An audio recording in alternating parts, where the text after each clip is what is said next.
ایک انسان کی جب اس دنیا کے اندر آمد ہوتی ہے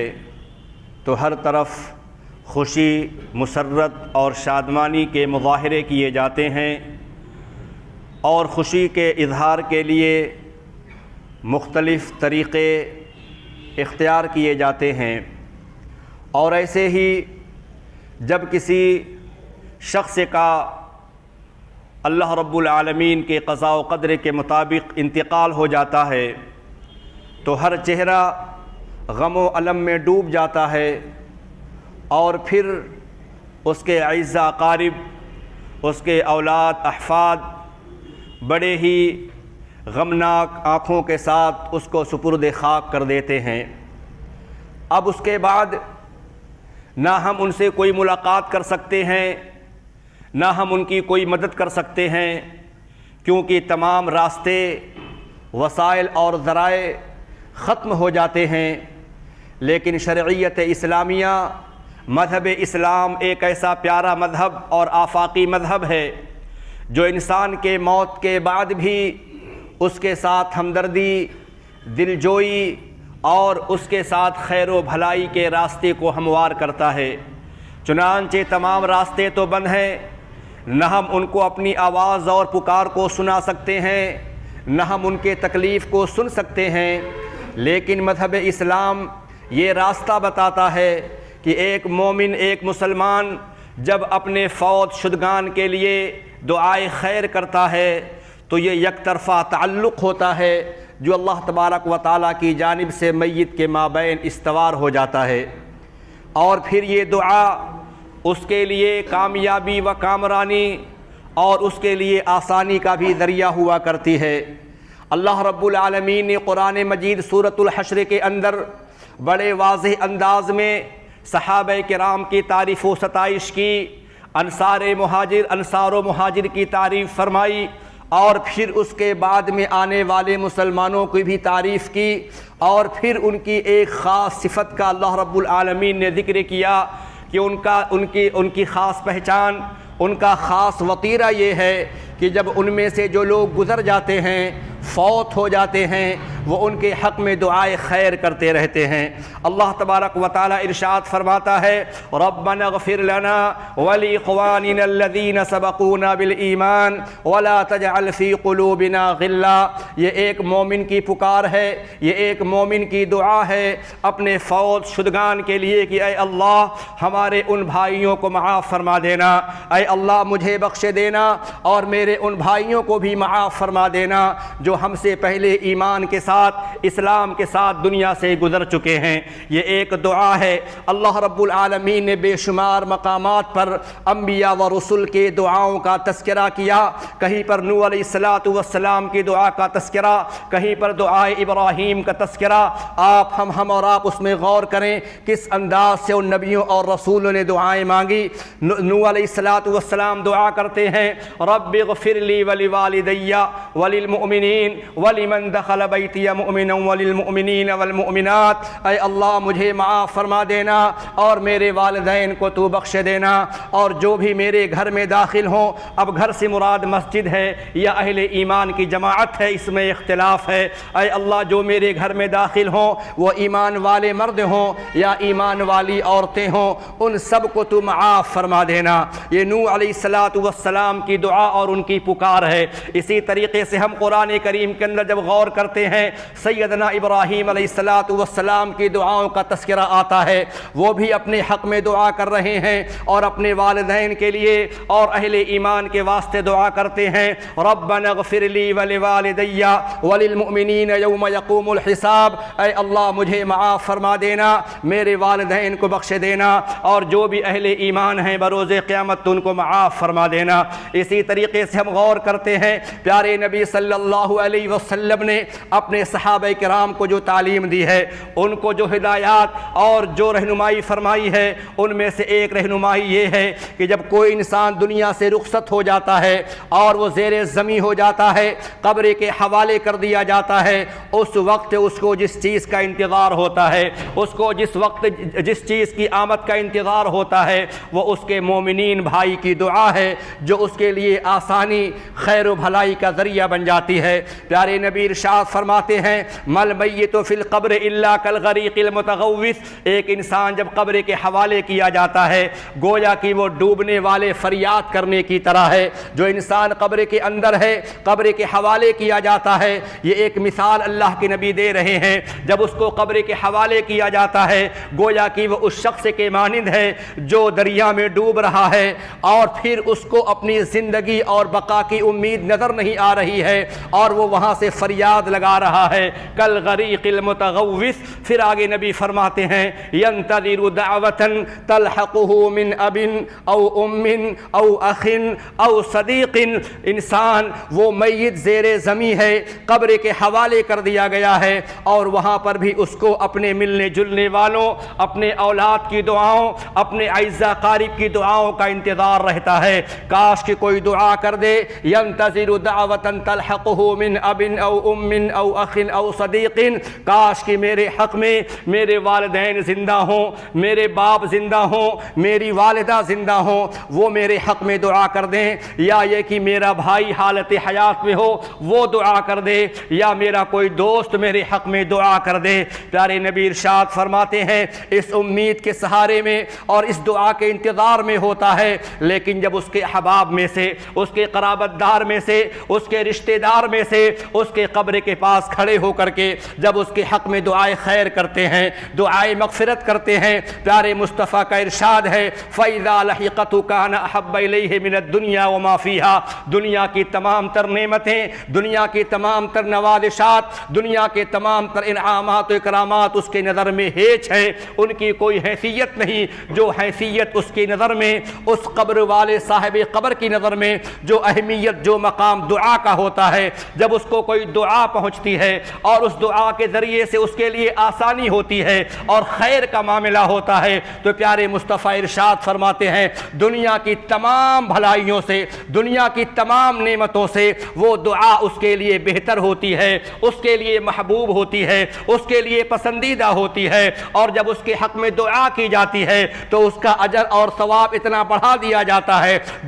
جس طریقے سے پہاڑ کی یہ بلندی ہے اسی کے مطابق اس کے اجر اور ثواب میں اضافہ کیا جاتا ہے۔ پھر پیارے مصطفیٰ صحابہ کرام کو تعلیم دیتے ہیں ان ہدیۃ الاحیاء الی الاموات الاستغفار لهم، اے میرے صحابہ یاد رکھو بے شک زندوں کا تحفہ مردوں کے نام اگر کوئی سب سے بہترین ہدیہ اور تحفہ ہے الاستغفار لهم تو ان کے لیے مغفرت کی دعا ہے، ان کے لیے دعائے مغفرت ہے۔ اپنے ہاتھوں کو اٹھا کر ان کے حق میں مغفرت کی دعا کیجئے، اور یہ دعا کا کرنا، ان کو اپنے دعاؤں میں یاد رکھنا ایسے ہی ہے کہ اللہ تبارک و تعالی ان کے لیے درجات کو بلند کر دیتا ہے، ان کے مقام کو بلند کر دیتا ہے۔ ابن ماجہ ابو داؤد شریف کی روایت کے اندر آتا ہے پیارے مصطفیٰ ارشاد فرماتے ہیں کہ ان اللہ لیرفع الدرجۃ للعبد الصالح، بے شک اللہ تبارک و تعالی نیک اور صالح بندے کے درجات کو بلند کر دیتا ہے۔ ایک انسان قبر کے حوالے کیا گیا،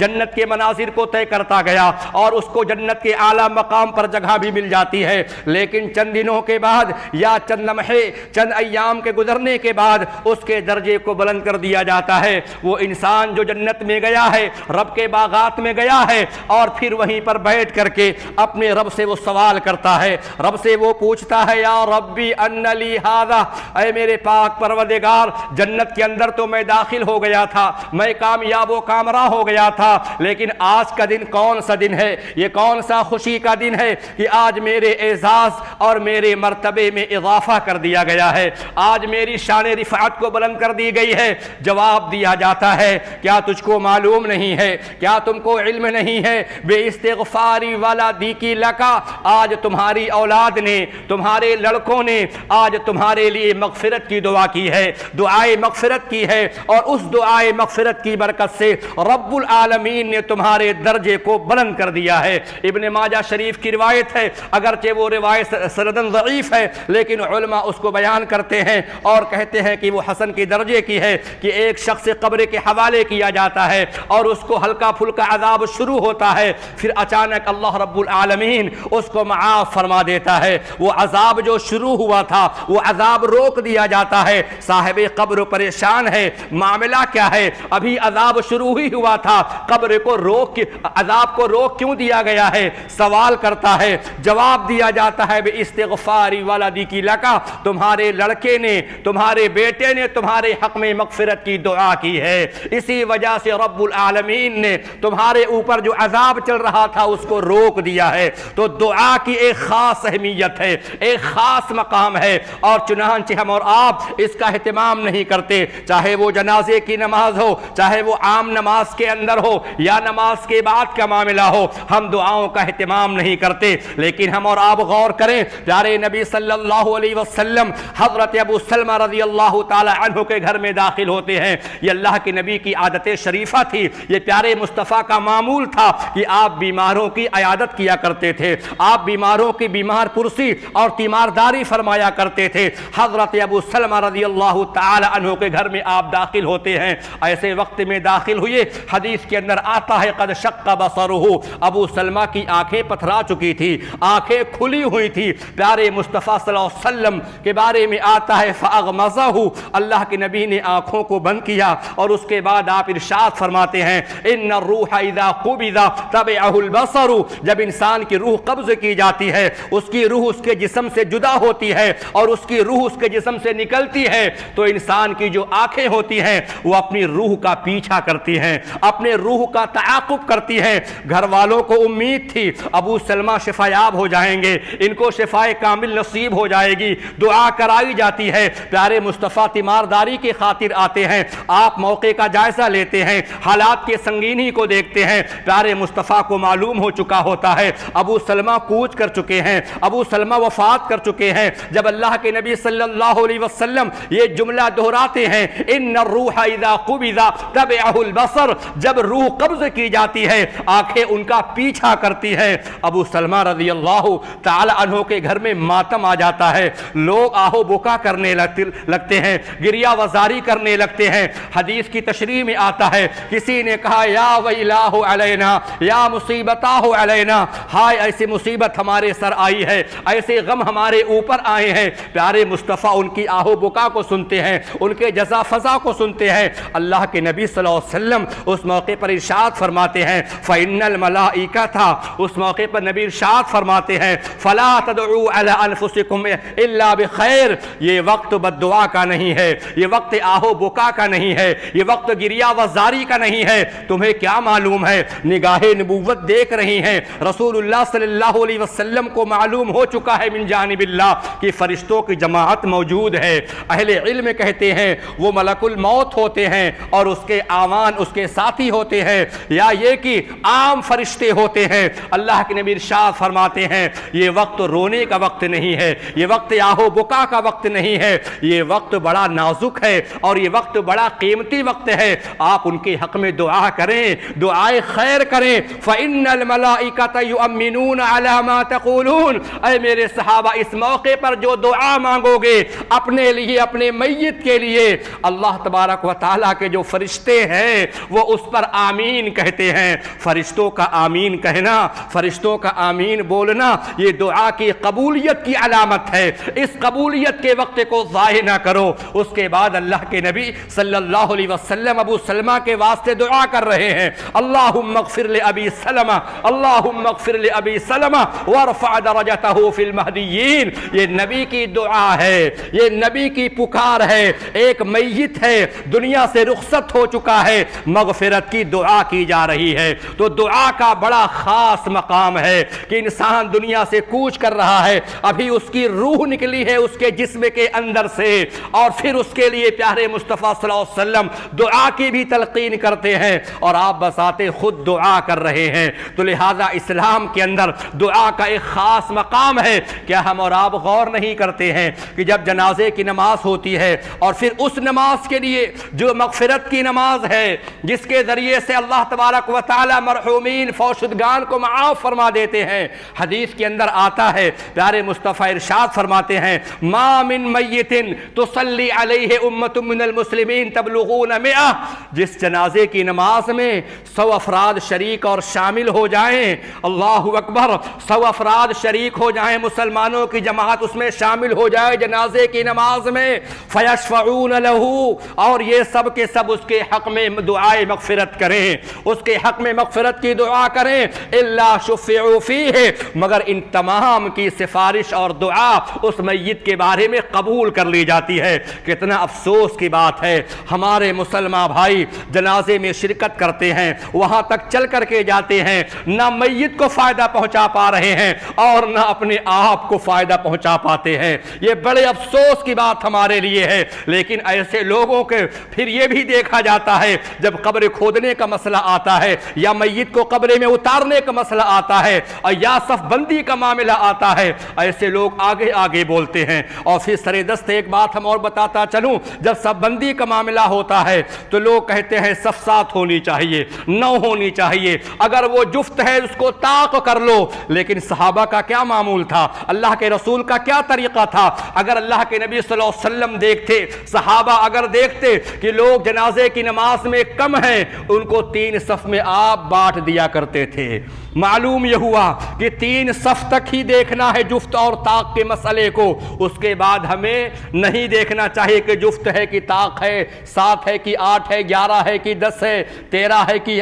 14 ہے، ہم کو پھر اس کا 3 صفوں تک ہونا چاہیے۔ جفت اور طاق کا مسئلہ ہے، کیونکہ پیارے مصطفیٰ صلی اللہ علیہ وسلم کی ایک حدیث ہے جس کی جنازے کی نماز میں 3 صف بھی لوگ اگر شریک اور شامل ہو جاتے ہیں اس کے بھی مغفرت کی دعا کر دی جاتی ہے۔ عوف بن مالک رضی اللہ تعالی عنہ کے بارے میں آتا ہے، وہ کہتے ہیں اللہ کے نبی صلی اللہ علیہ وسلم کے پیچھے جنازے کی نماز میں نے پڑھی اور پھر میں نے سن کر کے دعا بھی یاد کر لی، تو معلوم یہ ہوا کہ اللہ کے نبی صلی اللہ علیہ وسلم بسا اوقات کبھی کبھی تعلیم دینے کے لیے جنازے کی نماز کو بآواز بلند پڑھاتے تھے۔ کہتے ہیں میں نے دعا کو یاد کر لیا اور ایک مرتبہ میں اللہ کے نبی کے پیچھے نماز پڑھ رہا تھا تو پیارے مصطفیٰ نے دعا پڑھی، اللہم اغفر لہ وارحمہ وعافہ واعف عنہ واکرم نزلہ ووسع مدخلہ، پوری لمبی دعا، اللہم ابدلہ دارا خیرا من داری واہلا خیرا من اہلی وزوجا خیرا من زوجی۔ اللہ اکبر، کہتے ہیں تمنیت حتی ان اکون انا ذالک المیت، اے کاش کہ وہ جنازہ میرا ہوتا، جنازے پڑھانے والے رسول اللہ ہوتے اور اس چارپائی پر میں لیٹا ہوتا، یہ دعا میرے واسطے کی جاتی۔ یہ تمنا کر رہے ہیں صحابی، یہاں تک کہ بعض حدیث کے اندر آتا ہے، یہ دعا کی ایک اہمیت ہم بتانا چاہتے ہیں جو آج یہ مسلمان اپنے مرحومین، اپنے فوت شدگان کے لیے دعا کرنے سے کتراتے ہیں۔ جب صف لگ جاتی ہے وامتازوا اليوم ایھا المجرمون، جو نیک اور صالح ہیں، نمازی ہیں، ان کی ایک صف ہوتی ہے، بے نمازی کی ایک صف الگ سے لگ جاتی ہے۔ یہ کون سے لوگ ہیں؟ اللہ اکبر، یہ کلمہ گو ہیں، یہ کون سے مسلمان ہیں؟ وضع میں تم ہو نصارا تو تمدن میں ہنود، یہ مسلمان ہیں کہ جنہیں دیکھ کے شرمائیں یہود۔ پیارے مصطفیٰ صلی اللہ علیہ وسلم کے صحابی عبداللہ بن مسعود کہتے ہیں جنگ تبوک کا موقع ہے، رات کو میں بیدار ہوا حالت سفر میں، اللہ کے نبی صلی اللہ علیہ وسلم کے بستر پر جا کر کے دیکھا رسول اللہ موجود نہیں، بستر ٹھنڈ ہے۔ صدیق اکبر ابوبکر صدیق رضی اللہ تعالی عنہ کے بستر کو جا کر دیکھا، وہ بھی نہیں ہے۔ عمر فاروق کے بستر پر دیکھا رضی اللہ عنہ، وہ بھی نہیں ہے۔ کھڑا ہو کر کے جب نگاہ دوڑاتا ہوں تو خیمے کے آخری پڑاؤ پر مجھ کو ایک روشنی وہاں نظر آتی ہے۔ میں دوڑتا ہوا گیا تو کیا دیکھتا ہوں کہ رسول اللہ صلی اللہ علیہ وسلم قبر میں کودے ہوئے، قبر میں آپ داخل فرما ہیں اور اپنے صحابہ سے کہتے ہیں ناولونی صاحبکما، اے ابو بکر، اے عمر رضی اللہ عنہما، اپنے ساتھی کو ذرا میرے حوالے کرو کہ میں ان کو لحد میں لٹا دوں۔ میت کو قبر میں اتارا گیا، لحد میں رکھتے ہیں رسول اللہ صلی اللہ علیہ وسلم، پھر آپ کھڑے ہو گئے اور آپ نے اپنے ہاتھ کو اٹھایا اور آپ دعا کرتے اللہم امسیت عنہ راضیا فرض عنہ، اے اللہ جب شام ہوئی تھی، شام ہوتے ہوتے میں اپنے اس صحابی سے راضی اور خوش تھا، اے اللہ تو بھی ان سے راضی اور خوش ہو جا۔ یہ نبی دعا کر رہے ہیں، لحد میں اتر چکے ہیں، قبر میں میت کو داخل کیا جا چکا ہے، لیکن دعا کا سلسلہ اب بھی جاری ہے۔ رسول اللہ دعا کر رہے ہیں۔ عبداللہ بن مسعود سے رہا نہیں گیا، سوال کرتے ہیں من ھذا المیت، یہ میت کون ہے؟ کہا گیا عبداللہ ذوالبجادین ہیں، عبداللہ ذوالبجادین ہیں، یہ عبداللہ 2 چادروں والے ہیں۔ جب اسلام قبول کرتے ہیں تمام جائیداد سلب کر لی گئی، چھین لی گئی تھی، ایک چادر ان کو صرف ملی۔ اس چادر کو پھاڑ کر کے ایک کا تہبند بناتے ہیں اور ایک کا شال بناتے ہیں، اسی حالت میں مدینہ پہنچ جاتے ہیں۔ اللہ کے نبی صلی اللہ علیہ وسلم نے ان کو اسی حالت میں دیکھا، ایک چادر کے 2 ٹکڑے کر کے لپیٹے ہوئے ہیں، تو نبی نے کہا تھا ذوالبجادین آ گیا، 2 چادروں والا آ گیا۔ تو الغرض اس موقع پر عبداللہ بن مسعود نے کہا تھا میری تمنا اور آرزو ہے کاش کہ میں لحد میں سویا ہوتا، رسول اللہ مجھے قبر میں اتارتے ہوتے اور یہ دعا کسی اور کو نہ ملتی بلکہ کہ اللہ کے رسول صلی اللہ علیہ وسلم کی دعا مجھے مل جاتی۔ یہ نبی کی دعا ہے، لہذا ہمیں اور آپ کو چاہیے ہم اپنے آپ کو بھی فائدہ پہنچائیں۔ اگر جنازے کی نماز پڑھتے ہیں 1 قرات کا ثواب ہے، اگر ہم جا کر کے مٹی میں شریک اور شامل ہوتے ہیں 2 قرات کا ثواب ہے، اور پھر میت کے لیے بھی آسانیاں ہیں۔ اللہ کے نبی صلی اللہ علیہ وسلم نے یہیں پر صرف اکتفا نہیں کیا، قبر کو برابر کیا جاتا ہے، میت قبر میں اتار دیا جاتا ہے۔ اللہ کے نبی صلی اللہ علیہ وسلم ارشاد فرماتے ہیں استغفروا لأخیکم فإنہ الآن یسأل، اے میرے صحابہ اس وقت دعا کا وقت ہے، میت زیر قبر ہے، قبر کے حوالے کیا جا چکا ہے، اس کے حق میں تم دعائے خیر کرو، اس وقت اس سے سوال ہو رہا ہے۔ ہمیں دعا کرنا چاہیے، کوئی لمبی دعا نہیں ہے، 3 مرتبہ پڑھنا ہے اللہم اغفر لہو، اللہم اغفر لہو، اللہم اغفر لہو، اللہم ثبتہ بالقول الثابت، اللہم ثبتہ بالقول الثابت، اللہم ثبتہ بالقول الثابت۔ اے اللہ ان کو معاف فرما دے اور اے اللہ ان کو قول ثابت پر قائم اور دائم رکھ۔ قول ثابت کیا ہے؟ حدیث کے اندر آتا ہے، جامع ترمذی شریف کی روایت ہے، رسول اللہ صلی اللہ علیہ وسلم ارشاد فرماتے ہیں جب میت کو قبر کے اندر داخل کیا جاتا ہے، قبر برابر کر دی جاتی ہے، یاتیہ ملکان فیجلسانہ فیقولان لہو، 2 فرشتے اس کے پاس آتے ہیں اور اس کو پھر میت کو بیٹھالتے ہیں اور وہ دونوں اس سے سوال کرتے ہیں من ربک، تمہارا رب کون ہے، ما دینک، تمہارا دین کیا ہے۔ پھر سوال ہوتا ہے ما هذا الرجل الذي بعث فيكم، وہ آدمی کون ہے جن کو تمہاری جانب بھیجا گیا ہے۔ اگر بندہ نیک ہے، صالح ہے، اسلام پر عمل کرنے والا ہے، وہ کہتا ہے ربی اللہ، اور پھر دین کیا ہے، دینی الاسلام، رسول کون بھیجے گئے، کہا ہوا رسول اللہ صلی اللہ علیہ وسلم۔ 3 سوال ہو گئے، 4تھا سوال اور آتا ہے، فرشتے پوچھتے ہیں وما یدریک، یہ 4تھا سوال قبر میں ہو رہا ہے، یہ بات تمہیں کہاں سے معلوم چلی، یہ عقیدہ تمہیں کس نے دیا ہے؟ بندہ کہتا ہے قرأت کتاب اللہ فآمنت بہ وصدقت، میں نے کتاب اللہ کو پڑھا، اس پر ایمان لے آیا، اس کی باتوں کو سچ جانا۔ اللہ اکبر، قول ثابت کیا ہے؟ رسول اللہ ارشاد فرماتے ہیں فذالک قولہ یثبت اللہ الذین آمنوا بالقول الثابت، بندے کا یہ جملہ جو کہا نا، وہ ربی اللہ دینی الاسلام ہوا رسول اللہ صلی اللہ علیہ وسلم، جو اس نے کلمہ توحید کا اعتراف و اقرار کیا، اللہ کے نبی ارشاد فرماتے ہیں، اللہ رب العالمین کا یہ فرمان یثبت اللہ الذین آمنوا بالقول الثابت، یہی قول ثابت ہے، کلمہ توحید قول ثابت ہے، لا الہ الا اللہ قول ثابت ہے، محمد رسول اللہ قول ثابت ہے۔ اللہ تبارک و تعالیٰ ثابت قدم رکھتا ہے اہل ایمان کو، دنیا کے اندر بھی اور آخرت کے اندر بھی۔ بندہ کامیاب و کامراہ ہو جاتا ہے۔ اب منکر نکیر کا سوال کے جواب دے دیا، اللہ کے نبی ارشاد فرماتے ہیں فَيُنَادِي مُنَادٍ مِّنَ السَّمَاءِ صَدَقَ عَبْدِي، اللہ اکبر، ایک پکارنے والا پکار لگاتا ہے آسمان کی بلندی سے، میرے بندے نے سچ کہا ہے۔ جتنی باتیں بتائی ہیں اب تک، 4 سوال کا جواب جو دیا، قرأت کتاب اللہ فآمنت بہ وصدقت، میرے صدق عبدی، اللہ اکبر، میرا بندہ ہے، عبدی، اللہ تعالیٰ اپنے طرف اس کو منسوب کرتا ہے، یا جو وہ ہے وہ نسبت کیا کہتے ہیں اس کو عربی لغت کے اندر، عربی گرامر میں، میرا بندہ سچ کہہ رہا ہے، میرا بندہ۔ پھر اس کے بعد کہا جاتا ہے فَأَفْرِشُوا لَهُ مِنَ الْجَنَّةِ، جنت کا بستر لگا دو، البسوہ من الجنہ، لباس الجنہ پہنا دو، وَافْتَحُوا لَهُ بَابًا مِنَ الْجَنَّةِ، جنت کے دروازے کھول دیا جائے۔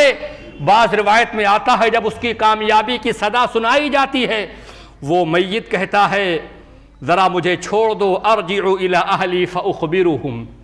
مجھے چھوڑ دو، میں ذرا گھر جا کر کے بتا کے آتا ہوں۔ جب جنازہ اٹھا تھا، میرا جنازہ رخصت ہو رہا تھا، رونے والوں کا رونا بلند ہو گیا تھا، رونے والیوں کی آہو بکا اور پکار تھی، میں ذرا بتا کر کے آتا ہوں کہ میں تو کامیاب ہو گیا، دنیا سے زیادہ مجھ کو اعلیٰ مقام آخرت میں مل گیا ہے، لباس الجنہ بھی ہے، فراش الجنہ بھی ہے، جنت کا دروازہ بھی کھلا ہے۔ اللہ اکبر۔ لیکن فرشتے کہتے ہیں نم، سو جا، کنومت العروس، بندہ سو جائے گا۔ کب تک سوئے گا؟ سورہ یاسین کے اندر آتا ہے جب قیامت قائم ہوگی، وہ بندہ جب اٹھے گا اپنے خوابگاہ سے، من بعثنا من مرقدنا، اپنے آنکھ کو ملتے ہوئے اٹھے گا، من بعثنا من مرقدنا، میں تو میٹھی نیند میں سویا ہوا تھا، کون مجھ کو بیدار کر دیا؟ کون مجھ کو میٹھی نیند سے جگا دیا؟ کون ہے وہ؟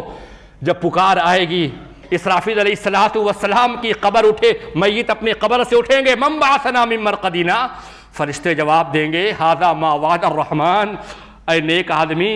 اے پاکیزہ روح، وہ دن آ چکا ہے، وہ قیامت کا دن آ چکا ہے جس کا وعدہ رحمان نے کیا تھا، وصدق المرسلون، رسول جس چیز کو کہتے تھے وہ سچ ہو چکا ہے، چلو حشر کے میدان کی جانب۔ اس وقت وہ اٹھیں گے۔ تو عرض کرنا یہ چاہتا ہوں، دعا کی ایک خاص اہمیت ہے۔ عمرو بن عاص رضی اللہ تعالی عنہ جب موت کا وقت آتا ہے، بہت دیر تک وہ روتے رہے، گھر والے موجود، اعزاء قارب موجود، حول وجہہ الی الجدار، جب انہوں نے دیکھا کہ لوگ مجھ کو روتا ہوا دیکھ رہے ہیں، اپنے چہرے کو دیوار کی جانب کر لیتے ہیں۔ بیٹوں نے کہا بشرک رسول اللہ بکذا، والد محترم روتے کیوں ہیں؟ کیا رسول اللہ نے اپنے زبان فیض ترجمان سے آپ کو خوشخبری اور بشارت نہیں دی کہ اسلام لانا یہ پچھلے سارے خطاؤں کو معاف فرما دیتا ہے؟ پھر چند باتیں وہاں پہ عرض کرتے ہیں، طویل بحث ہے، لیکن اس موقع پر حضرت عمرو بن عاص رضی اللہ تعالی عنہ اپنے بیٹوں کو وصیت کر رہے ہیں، دعا کی وصیت کرتے ہیں، جب میں قبر کے حوالے کر دیا جاؤں، میری قبر کے پاس تم رکے رہنا، میرے حق میں دعائے خیر کہنا، اتنے دیر تک تم رکے رہنا جتنے وقت کے اندر اونٹ کو نہر کیا جاتا ہے، ذبح کیا جاتا ہے، اس کے گوشت کو تقسیم کیا جاتا ہے۔ کیوں؟